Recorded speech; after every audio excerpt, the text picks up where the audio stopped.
दोस्तों नमस्कार, स्वागत है आपका बड़ी खबर बड़े खुलासे में। दोस्तों, चुनाव आयोग ने जब से पूरे देश के अंदर विशेष गहन पुनरीक्षण यानी SIR कराने की घोषणा की है, सबसे ज्यादा बौखलाहट ममता बनर्जी को है। पश्चिम बंगाल में अगर SIR हुआ तो उनको अच्छे से पता है कि बड़ी संख्या में उनका वोट बैंक वहां से कट जाएगा और इसीलिए ममता बनर्जी इस SIR का खुलकर विरोध कर रही है।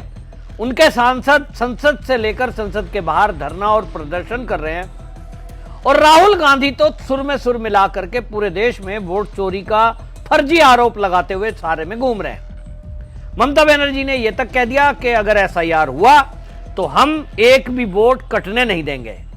ममता बनर्जी अच्छे से जानती है कि बंगाल में जो भारतीय जनता पार्टी आरोप लगा रही है, शुभेंदु अधिकारी ने जो आरोप लगाए, उन्होंने कहा कि एक अनुमान के अनुसार 1 करोड़ फर्जी वोटर जो कि घुसपैठिए हैं वो बंगाल की वोटर लिस्ट में ऐड हैं और वो SIR के जरिए ही कट सकते हैं। तो शुभेंदु अधिकारी ये खुलकर दावा करते हैं कि ममता बनर्जी जो सत्ता में है, सत्ता में लाने के लिए चाहे वामपंथी की सरकार रही हो, चाहे पिछले 3 टर्म में TMC की सरकार है, इन सब के पीछे वो घुसपैठिए हैं। ये इनका वोट बैंक है और इसीलिए जब तक ये वोट बैंक नहीं कटेगा तब तक भारतीय जनता पार्टी के लिए सहज स्थिति नहीं है और इसीलिए पूरी मेहनत करने के बावजूद भी भारतीय जनता पार्टी वहां सरकार बनाने में असफल रही।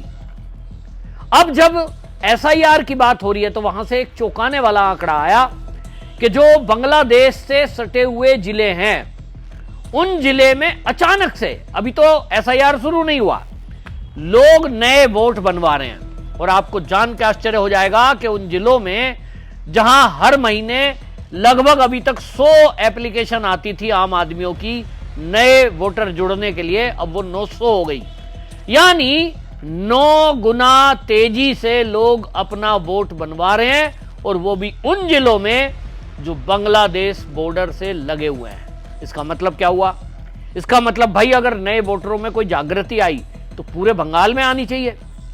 पूरे बंगाल में, बाकी जिलों में ऐसा नहीं है। वहां कहीं 50, कहीं 100, कभी कभी कोई 18 साल का हुआ है वो आता है जुड़वाने के लिए, 21 साल की अवस्था हो गई तो आएगा जुड़वाने के लिए। लेकिन आप सोचिए, 24 परगना, मालदा, मुर्शिदाबाद, नदिया, कूच बिहार, उत्तर दिनाजपुर, ये जो सटे हुए एरिया हैं, इनमें 9 गुना वृद्धि वोट में देखी गई है और इसीलिए शक पैदा होता है कि क्या ये इसकी तैयारी है।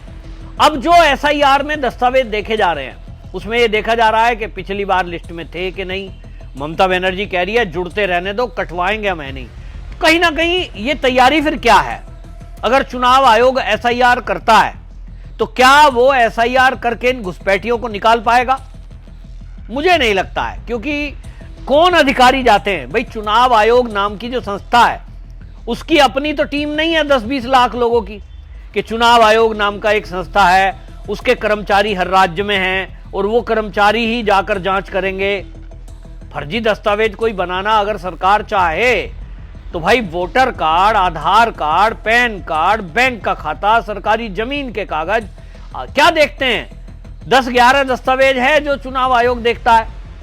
अब किसी का फर्जी अगर गांव का खसरा खतौनी आप बना देंगे, किसी को गांव का नागरिक बता देंगे, ग्राम प्रधान उसका पेपर बना देगा, उसको चुनौती कैसे करोगे भाई आप? और यही तैयारी बंगाल में चल रही है, ऐसा बीजेपी का कहना है। बीजेपी के शुभेंदु अधिकारी खुलकर आरोप लगा रहे हैं और उनका कहना यह है कि यहां जो प्रशासनिक अधिकारी हैं, IAS हैं, IPS हैं, यहां तक कि पुलिस के अधिकारी, वो सब TMC के कार्यकर्ताओं की तरह काम कर रहे हैं। TMC के कार्यक्रमों में खुलकर वो मंच साझा करते हैं। TMC के कार्यक्रमों में, ममता बनर्जी के कार्यक्रमों में सुर मिलाते हुए दिखाई देते हैं। अब ऐसे में अगर अधिकारी मिले हुए हैं तो निचले स्तर का जो अधिकारी है, जो BLO है, कोई क्लर्क है, कोई डाटा ऑपरेटर है, उसकी क्या हिम्मत है? अगर DM साहब जो है TMC के कार्यकर्ता की तरह काम करें, वहां पर SDM, तहसीलदार अगर ऐसे दिखाई दें तो BLO कैसे भाई अपनी मर्जी कर सकता है?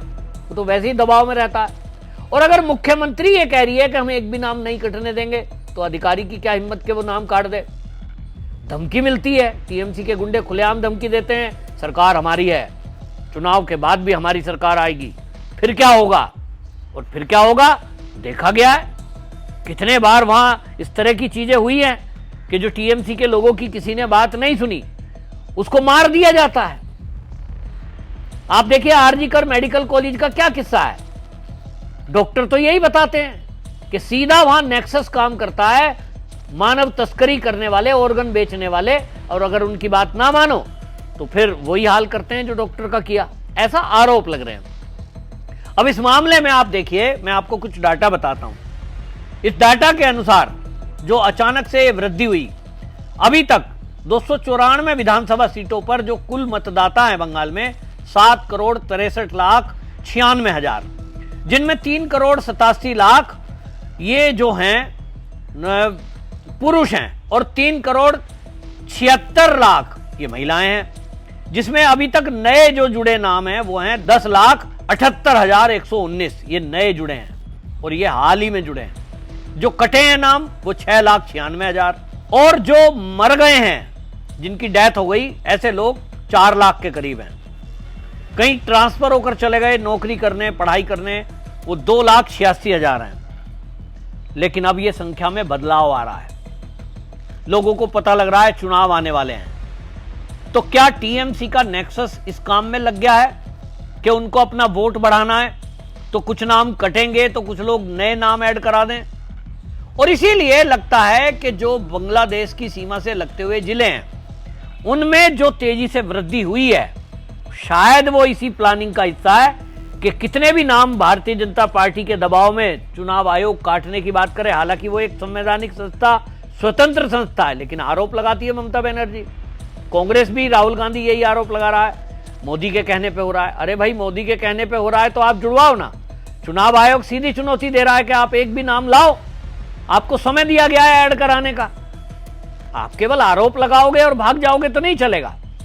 लेकिन यहां आपको बता दूं, शुभेंदु अधिकारी ने बाकायदा चुनाव आयोग को लिखित में सबूत के साथ, फोटो के साथ शिकायत की है कि अधिकारी टीएमसी से मिले हुए हैं। उन्होंने लिखा कि मैंने चुनाव आयोग को, ज्ञानेश कुमार को पत्र लिखा है। शासन, प्रशासन और टीएमसी के बीच साठगांठ गंभीर चिंता का विषय है। 16 अगस्त 25 को पूर्ण वर्धमान में खेला होबे दिवस पर चौंकाने वाला सबूत से पता लगा कि जिला मजिस्ट्रेट श्रीमती आयशा रानी, जो आईएएस हैं, और एसपी श्री सायक दास, जो आईपीएस हैं, टीएमसी नेताओं के साथ पार्टी के लोगों से सटे टीएमसी मंच पर मौजूद थे। वरिष्ठ प्रशासनिक अधिकारियों का यह घोर कदाचार शासन और राजनीति के बीच रेखा को धुंधली कर देता है। ये लोग एक साथ चुनाव कराने के अधिकार रखते हैं, इसलिए उनकी राजनीतिक मुद्रा आगामी विधानसभा चुनाव के लिए निष्पक्षता के लिए खतरा है। मैं चुनाव आयोग ईसीई से आग्रह करता हूं कि श्रीमती आयशा रानी और सायक दास जैसे राजनीतिक रूप से संबद्ध अधिकारियों को चुनावी कर्तव्यों से प्रतिबंध करें, उनके खिलाफ अनुशासनात्मक कार्रवाई करें। राजनीतिक रूप से समझौता करने वाले अधिकारियों को चुनाव प्रक्रिया से बाहर करने के लिए तंत्र को तैयार करें। इसके अतिरिक्त मैं इस बात पर भी प्रकाश डालता हूं कि सचिव स्तर के वरिष्ठ आईएएस अधिकारी, जिसमें श्रीमती आयशा रानी, श्री शरद द्विवेदी, श्री सुमित गुप्ता, श्रीमती मुक्ता आर्य और विजय भारती शामिल हैं, जिला निर्वाचन अधिकारी के रूप में अपने कर्तव्यों का अनुचित तरीके से निर्वाह कर रहे हैं और सेवा नियमों का पालन नहीं कर रहे हैं। मैं चुनाव आयोग से इस विसंगति को दूर करने का अनुरोध करता हूं। ये शुभेंदु अधिकारी का चुनाव आयोग को लिखा गया पत्र है। अब देखिए आपने कितने आईएएस अधिकारियों के इन्होंने नाम लिखे हैं। तो अब ये कैसे होगा कि आपके क्षेत्र में, आपकी नजर में अगर 10 अधिकारी ऐसे आ रहे हैं आईएएस और आईपीएस जो बायस्ड हैं, टीएमसी के कार्यकर्ता की तरह काम कर रहे हैं या दबाव में काम कर रहे हैं, तो आप निष्पक्ष एसआईआर कैसे करा पाओगे? इसीलिए मैंने शुरू में कहा, मुझे उम्मीद नहीं लगती कि बंगाल में एसआईआर ठीक से हो पाएगी। तो फिर क्या बंगाल में फिर से एक बार भ्रष्टाचार और बेईमान वाली सरकार इन रोहिंग्याओं और बांग्लादेशियों के बल पर फिर से सत्ता में ममता बनर्जी आ जाएगी? मेरा उत्तर है यदि यहां पर है जो मैं हमेशा से कहता हूं, यदि राष्ट्रपति शासन लगाकर केंद्रीय कर्मचारियों को आगे करके आईएएस और जो ये अधिकारी हैं इनको बदलाव करने के बाद एसआईआर नहीं हुई ठीक ढंग से, उसकी जांच गहराई से होनी चाहिए कि दस्तावेज फर्जी तो नहीं है। अगर नहीं हुआ ऐसा तो भारतीय जनता पार्टी बंगाल में इस बार भी नहीं आएगी।